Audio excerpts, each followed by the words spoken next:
আমাদের কিছু জমি ছিল, তারপরে গরু ছিল, বিক্রি কইরা টাকা 13.5 লাখ টাকা তাকে বুঝাই দিছে। আমাদেরকে একটা রুমের ভিতরে আটকাই রাখতো, অনেক মানসিক নির্যাতন করছে।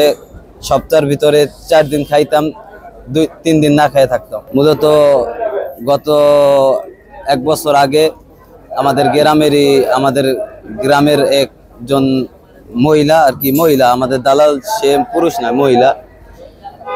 তখন কিছু লোক সে ইটালি পাঠাইছে এরকম ভাবে। তখন তারপরে আমার বাবা আর আমরাও যারা আছি তার সাথে যোগাযোগ করি, তার সাথে কথা হয় যে আমাদেরকে বিমানে কইরা আর কি ইটালি পাঠাবো, ট্রানজিটের মাধ্যমে দুবাই থেকে আমাদেরকে ইটালি পাঠাবো। 13.5 লক্ষ টাকায় তার সাথে কন্ট্রাক্ট হয়। প্রথমে সে বলছে আমাকে পুরো টাকা পেমেন্ট করে দিতে হবে।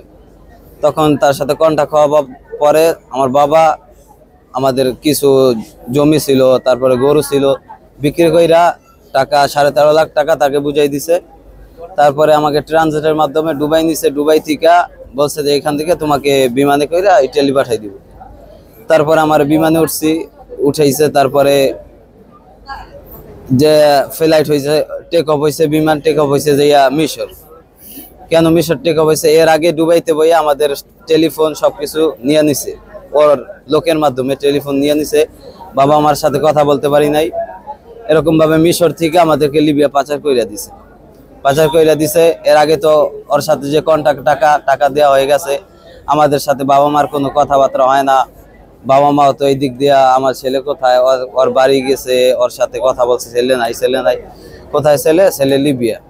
কেন লিবিয়া? তোর সাথে কথা হয়েছে ইটালি পাঠাবি, লিবিয়া কেন? বলছে এরকম সমস্যা হয়েছে, তার জন্য লিবিয়া পাঠাইছি। সমস্যা নাই, ওইখান থেকে বোটে সুন্দরভাবে ইটালি পাঠাই দিব। ঠিক আছে, পাঠাই দিব। 1 মাস, 2 মাস, 3 মাস এই শরীর যা আছে ভাই, লিবিয়ায় অনেক কষ্ট। লিবিয়ায় সরকার নাই বাবদ। এরকম বাংলা যারা যায়, আমাদের বাংলাদেশি ভাইরা যারা যায়, তারা বাইরে ওরকম ভাবে ঘুরতে পারে না খোলামেলা। আমাদেরকে একটা রুমের ভিতরে আটকাই রাখতো, অনেক মানসিক নির্যাতন করছে।